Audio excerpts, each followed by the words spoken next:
Bill Plaschke, Sarah Spain, Harry Lyles Jr., Israel Gutierrez. South Carolina has captured its second national championship. Dominated. Coach K's legendary career has come to a close. I don't kind know of what like I had to do at Embiid this stumping point. for MVP votes, You know, don't you? At this point, I feel like, they deserves hate it. me. I mean, I like to look rich, honestly. And that is how you sell a fix. We got a lot to talk about today. Let's go around the horn.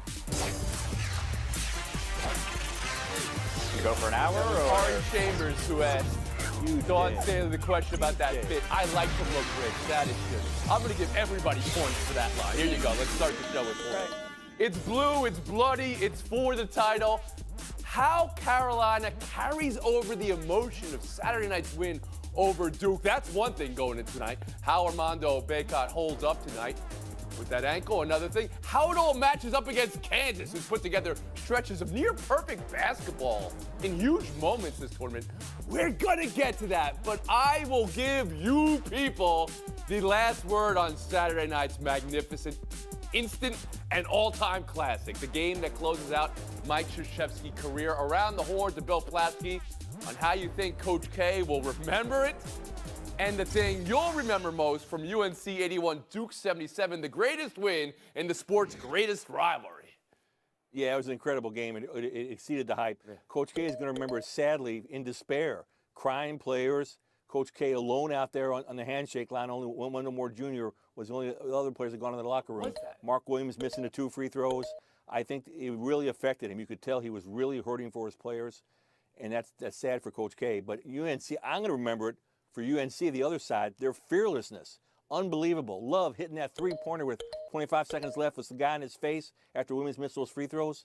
Carolina taking it to him.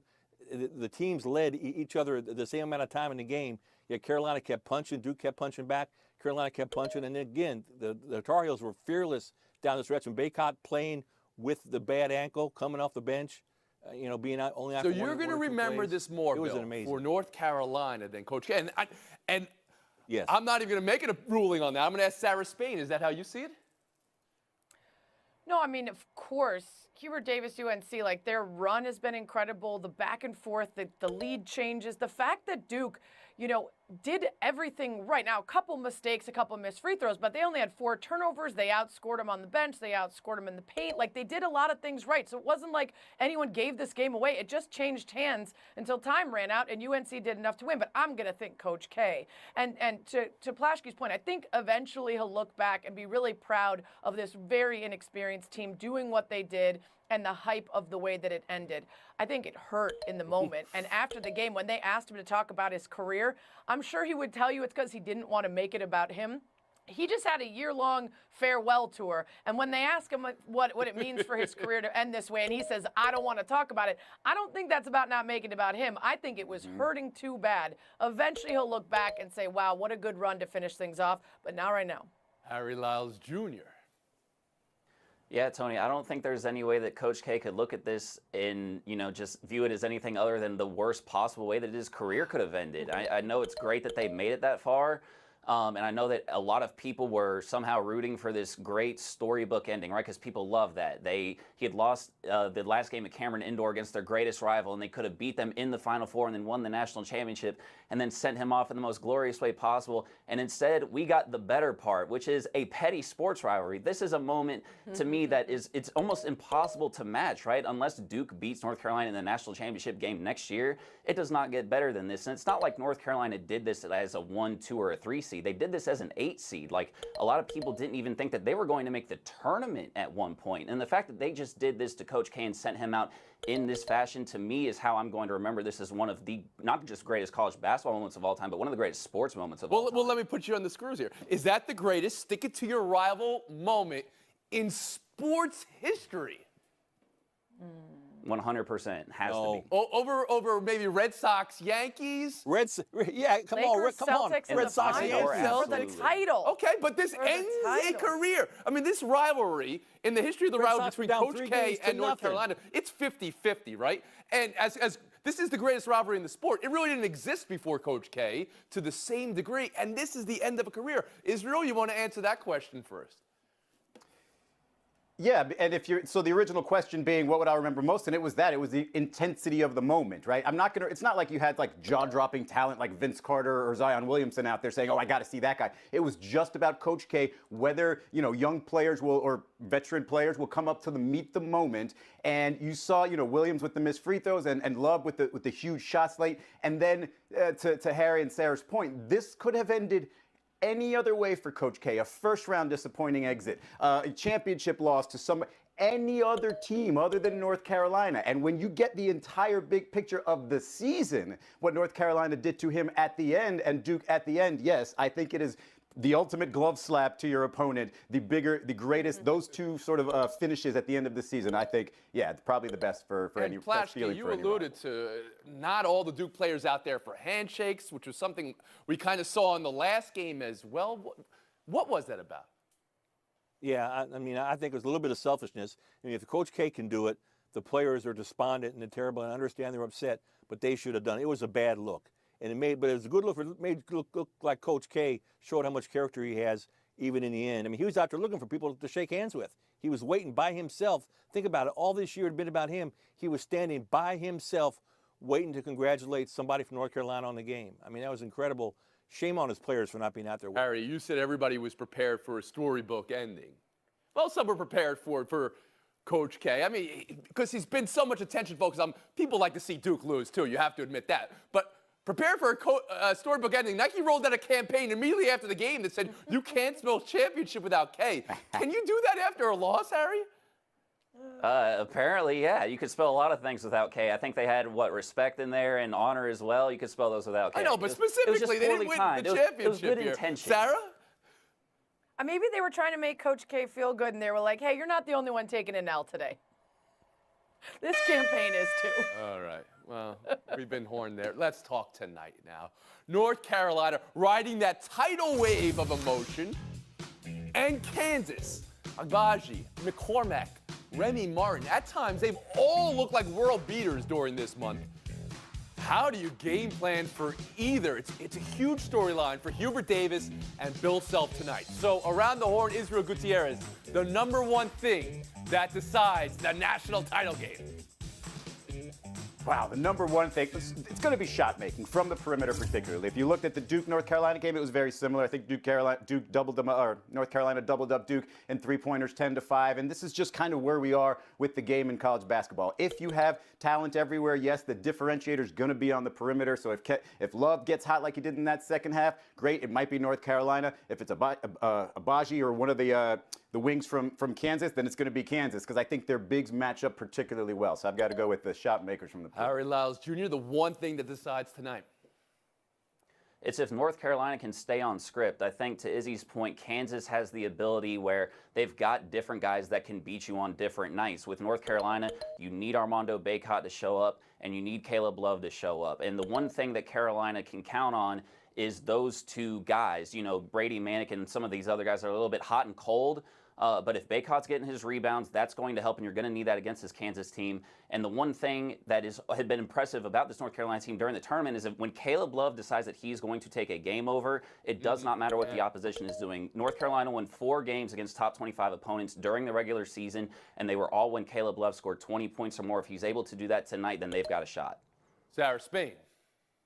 Yeah, the shooting's going to be huge, but to me, it's just Bacot, whether he's available and at what percentage of his skill. They're plus 300-something when he's out there and minus 80 when he's not on the court. He's got 30 double-doubles. If he can't, to Harry's point, even up well with the bigs on the other side and can't help with McCormack and can't keep things on the inside, then it makes it even easier to go the inside-out game and excel from both inside and around the perimeter. He is the key, and we don't know not only if he can be out there, because that's what Coach said. He's going to be out there even if he just has to stand there. Well, if he just has to stand there, they're going to find out real early when they pound it into whoever he's guarding and find out whether he can move laterally and whether he's going to stand there, or they could get him in foul trouble and take him off the court altogether. And Bill Plaschke, the one thing that decides tonight. North Carolina's toughness under pressure. North Carolina has played 3 incredible tough games. Kansas hasn't had 1 minute as tough as North Carolina's had it against Baylor and UCLA and Duke. And I was courtside against them against UCLA. This is the coolest team I've seen. It sounds cliche. I know there's ice in their veins. They don't care. They're fearless. And I think they will carry that into tonight's game. They have been in the big moments. Kansas hadn't been in the big moment. They haven't been tested. They haven't been tugged at. This will all change tonight. North Carolina. Also, this is also the icing on the cake for North Carolina. They've really already beaten their rival. Well, I wonder about that, right? Does the emotion, does it carry over? Do you have to regroup after something like that, Plasky? When you see a team, slew the Hydra that's in front of them, that's their #1 rival, and they come back and still have to play another game, is there fear that they can't? I think there's less pressure on them. They'll play freer because they've already conquered their biggest. You don't think Kansas has had to go through a gauntlet of their own? I mean, no, they haven't. They came out and they played a perfect second half against Miami. They came out and they played the perfect first half against Villanova. And, I mean, that game was a wrap 2 minutes in. I think you guys are underestimating Kansas here a little bit. Wait, you guys, hold on. Plasky's the only one saying that. Plasky's Make your pick right now, Sarah Spain. Who you got? Good. Kansas by more than 4, by the way. That sort of thing. There we go. Lyle. Same, Kansas by double figures. Carolina. Plasky. North Carolina by 3 at the buzzer. Tonight's result will not affect the bracket challenge. Kevin Blackstone has already won that. He's spending his winnings in an exotic locale known as Silver Spring, Maryland. Coming up, Aaliyah Boston, Destiny Henderson, and Dawn Staley's masterpiece, South Carolina's championship. It's Louis Vuitton plated. 5,000. I've been thinking about this since last season because everyone had a picture of me crying at the end of the Final Four, and they played everywhere as if that was some type of. But today we're national champions, and I need tears, Holly. I need tears. So if you guys want to smile, here you go. Our path was divinely ordered, and the order was for us to be national champions. Woo! You want a storybook ending? There it is. Redemption and deliverance. Last night, never close. South Carolina's masterpiece. University's second national championship. Dawn Staley's second, of course. Aaliyah Boston and Destiny Henderson and Cook and Saxton and Beal's coronation. Sarah Spain on how you view South Carolina after pummeling UConn for the national title. Yeah, this one was established early inside, 49-24, out-rebounding UConn. And Aaliyah Boston, excellent on both ends, but it wasn't all about her because when they tried to focus on shutting down Boston, Destiny Henderson came up huge. A career high offensively in points and then shutting down Paige Beckers on the defensive side. This took a whole team. I loved how at the end, Dawn Staley sat up there and said, there's also a lot of gals that didn't get in a lot of games, but they prepared us for every matchup, and she shouted them out by name as well. It was a real team effort. Also, the 5th straight national title won by a women's team led by a woman coach. I saw that. I saw Muffet McGraw, one of those that posted it. Harry Lyles Jr., your takeaway on South Carolina's championship. Yeah, Sarah, Dawn was also the first black coach to win multiple national titles. I thought that was awesome. It was honestly just a fun team, right? Best team all year with the best player. And, honestly, a lot of credit to Destiny Henderson, not just for the career high in the national championship game, but for also her work on Paige Beckers defensively. You mentioned she helped hold her to 14 points, and Beckers specifically, when guarded by Henderson, was 1 for 5 from the field. It was an incredible performance, and, Dawn was serving looks with the Louis V varsity jacket as well. Like, it was just, styling and everything else is awesome. Real Gutierrez. Gino Auriemma felt so defeated in that in-game interview. It was just like, man, South Carolina's just pounding away at them. And then UConn had like a 10-0 run in the third quarter, no shot. And this was a dominant, not just from beginning to end, season from beginning to end. And, I like to imagine Gino Auriemma before the game was whispering to Dawn Staley saying, if there's any program that's going to do what we did or what Tennessee did before us, it's going to be you guys in the future, because South Carolina feels like that program and Dawn Staley just feels like that head coach. And Bill Plaschke. 22-5 in second chance points. That's hustle. That's effort. That's Gino looking lost as soon as the game started, like he knew it was over with. And can I make the mention that in today's parity landscape of women's college basketball, could South Carolina be one of the greatest teams ever? They were 14-0 against top 25 teams. They beat UConn twice. They lost 2 games by a total of 3 points. and they blew away UConn in the championship game. They blew away everybody in the tournament. The most dominant team maybe ever in college basketball. We have seen teams run the table before, wire to wire, number one, and go undefeated. We've seen teams put together multiple undefeated seasons and have 100-game winning streaks, but you're saying this landscape is different. Okay, one of the greats. It was a storybook ending for South Carolina. We'll move on. Buy or sell two. Joel Embiid's 44 points, 17 rebound, 5 blocks Sunday, which had him talking MVP afterwards and whether people like him or not. If it happens, great. If it doesn't, I don't know what I had to do at this point. At this point, I feel like, they hate me. The standard for, guys in Philly or for me is different than the standard than everybody else. Israel, buy or sell Joel Embiid there? I'm going to sell his approach, but what he does need to do here basically is just campaign against advanced stats, because that's the thing that's separating perhaps Jokic from him here. And if this was like 20, 30 years ago, pretty sure Jokic would already have this in the bag. So that's what he needs to do. Not saying that those advanced stats are necessarily wrong, but they're not the end-all, be-all either. So that's what he would need to do in order to make that. But people don't like me. What do I have to do? Bill Plaschke, how'd you hear that from Embiid? I'm buying that he's stumping for the MVP, and I think he should be. I mean, at this point, everybody's sort of even, if you ask me. And in the last 5 games, he's gone at least 35 and 15. The only other 76er in history to do that in 5 games span was Wilt, of course. And he's doing this under huge pressure with his team fighting for a seed. That's an MVP. Sarah, Spain? This isn't about whether he's liked. It's not about his location. This is about an extremely tough MVP year. If you average out all of the MVPs in NBA history, you get to a number of 43.8 when you combine points, assists, and rebounds. 6 players are doing that this year. It's tied for the most ever. So he can look around and say, what more do I have to do? Well, you got to do more than the next guy, which is Jokic, who's probably going to win it, and he deserves to. And Harry Lyles Jr. Does it matter, though? Yeah, Tony, I'm buying that some campaigning is absolutely necessary because Nikola Jokic is the person that deserves it. It's almost like tennis, right, where anybody that's played with Roger Federer and Rafael Nadal the last couple decades, you probably would have been the MVP in another year. It just so happens that this guy is doing that much more than everybody else. He's the first player in the last 50 years to be in the top 10 in points, rebounds, assists per game, and field goal percentage. It's just the wrong year for you. Well, Embiid could find stats where he's the first in 50 years. And you know what? Giannis could find stats as well. Giannis did it in Embiid's face just last week. Israel, you said it doesn't matter, though, or it doesn't really matter. What do you mean by that? It shouldn't matter to the Sixers, right? If he's campaigning for this individual award, they probably should. Okay, well, I get the campaign, but it's about the team first. They're fighting for a 1 seed here. Let's not talk about MVP. Okay.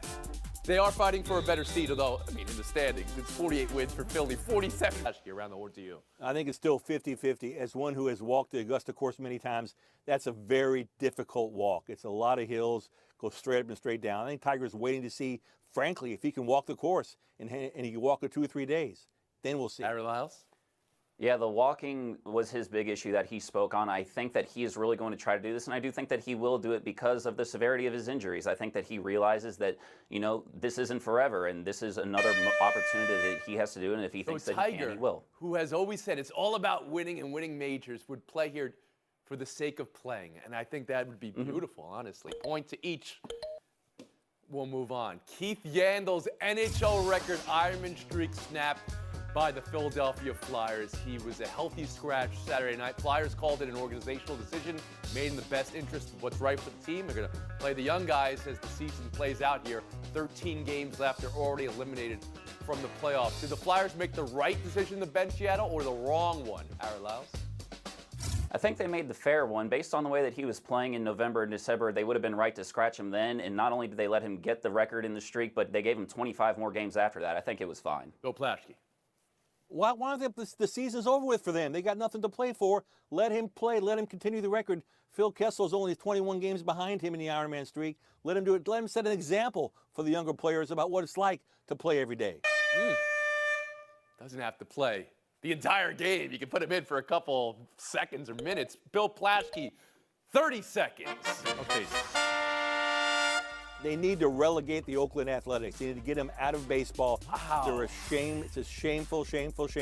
They traded Sean Manaea the other day. They now traded Chris Bassett, Matt Chapman, Matt Olson. They're trading the heart of their team because they can't afford them. Their payroll is $31 million. In 1991, the A's led the league in payroll, $31 million. It's the same as it was then. 11 players in baseball are making more than the Oakland Athletics' entire payroll. This is, again, just shameful. How come baseball didn't institute a floor in the salary during the written negotiations? I have no idea. But this is what makes the sport different. The Oakland A's come to your town. It's a guaranteed win. That's bad for the game. Ooh. Shame on you, Oakland. Shame And on relegation, which is one of my favorite ideas for all Cal American League. sports. Relegation. That's Bill Tell us Plaschke. more about how many times you've walked the Masters, though.